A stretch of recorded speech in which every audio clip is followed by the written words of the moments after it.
Humanité. Quelle est la première image qui nous vient à l'esprit lorsqu'on songe à ce mot? Humanité. Une ronde d'êtres humains de toute race, de tout âge, de toute culture, se tenant par les mains, tous ces visages, d'hommes ou d'enfants. Tous ces différents visages que l'on côtoie tous les jours, de près ou de loin. L'humanité, c'est aussi bien celui-là qui mendie que celui-ci qui roule en Ferrari. Par critère, tout le monde y appartient, seulement par le fait d'être humain. Personne ne peut nous enlever notre humanité, qu'on soit le pire des assassins ou bien encore un enfant tendre et innocent. Notre humanité est un immense casse-tête, un puzzle aux pièces éparses et éparpillées qui semble impossible à rassembler. Dans l'ensemble de pièces détachées à première vue, si disparates et non compatibles, certains ont vu la possibilité d'un rassemblement, d'une rencontre, d'une image en somme. Certains ont, par-delà l'impossible, fait naître du possible une fraternité nouvelle, une possible coexistence. Ils ont pour nom Martin Luther King, Rosa Parks, des femmes, des hommes qui, sans contourner la difficulté, faisant face au casse-tête, ont concilié l'inconciliable. Ces hommes-là n'ont pas cessé d'être tirés par le rêve d'une image plus grande, plus immense que celle qu'offrait la réalité morcelée, sans cesser pourtant de s'y confronter, et le payant parfois au prix même de leur vie. Alors, l'humanité doit se rassembler. Martin Luther King a mené sa lutte pacifique pour justement rassembler les pièces du puzzle qui ne s'emboîtaient pas. Il a eu la vision de prendre le recul sur le puzzle, ne regardant pas les pièces individuellement, mais dans leur ensemble. Malgré sa société marquée par le racisme, la violence, la discrimination, il a eu un rêve.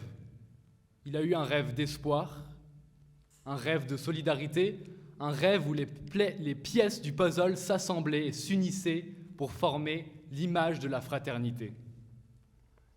Depuis la nuit des temps, les hommes s'entretuent et se font la guerre, au nom d'idéaux, de croyances, de religions, de culture. Mais nous avons oublié une chose, nous faisons tous partie de la même humanité. Alors, en blessant l'autre, je blesse mon frère. En blessant l'autre, je mutile l'humanité. Car l'autre est indispensable pour former le puzzle. Une pièce manquante serait suffisante pour ne pas compléter l'image. Alors pourquoi l'ignorer, la mettre à part ou bien la supprimer? Qui se donne le pouvoir de choisir où va chaque pièce et si elles ont le droit d'être ou de ne pas être? Après tout, nous sommes tous des pièces du puzzle. Alors pourquoi certains d'entre nous veulent désarticuler le corps qu'est l'humanité? L'humanité doit se rassembler. Rassemblons-nous, à commencer par nous-mêmes, en rassemblant toutes les petites pièces du puzzle qui nous constituent individuellement, pour leur trouver une cohérence, un sens, en se posant les questions nécessaires. Que voulons-nous pour notre vie? Quel sens trouver à notre vie? Car comment prétendre rassembler les pièces de notre humanité si nous n'avons pas rassemblé en chacun de nous toutes les petites pièces de notre être? Le travail est là, à commencer par le travail intérieur de rassembler notre humanité individuelle. C'est alors que l'humanité peut se rassembler. Se rassembler autour de nos différences, nos nombreuses cultures, nos nombreuses façons de percevoir et voir le monde, car notre diversité fait notre richesse et rendra l'image plus riche plus vivante, plus belle. L'humanité doit se rassembler pour lutter contre le changement climatique. Sinon, à quoi servent ces efforts si une partie d'elle l'ignore? L'humanité doit lutter pour la liberté. L'humanité doit se rassembler pour la liberté. Sinon, elle ne sera jamais libre de choisir ou non de porter le voile. L'humanité doit se rassembler pour l'égalité, pour la reconnaissance de chaque pièce de son puzzle qui la rend si belle, si humaine. L'humanité doit se rassembler pour construire son image à elle, en rassemblant ses différences, ses cultures, ses connaissances, et ainsi constituer, patiemment, l'image qu'elle veut refléter.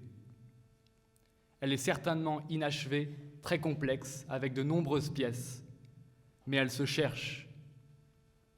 Elle cherche patiemment à se trouver, à se construire, à finaliser l'image qui est ce puzzle.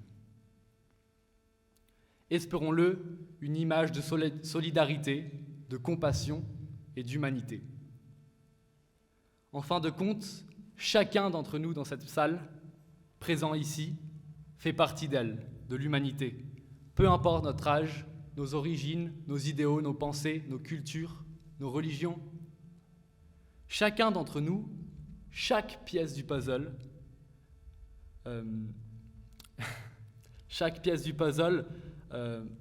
nous rassemble en tant qu'humanité, qu'on le veuille ou non. Chaque pièce du puzzle est indispensable à l'image que reflète notre humanité. Alors, prenons du recul, éloignons-nous pour apprécier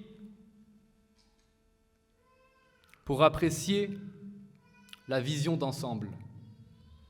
C'est l'invitation que je vous fais ce soir en vous posant la question: quelle est l'image que vous voulez refléter en tant que pièce de ce puzzle?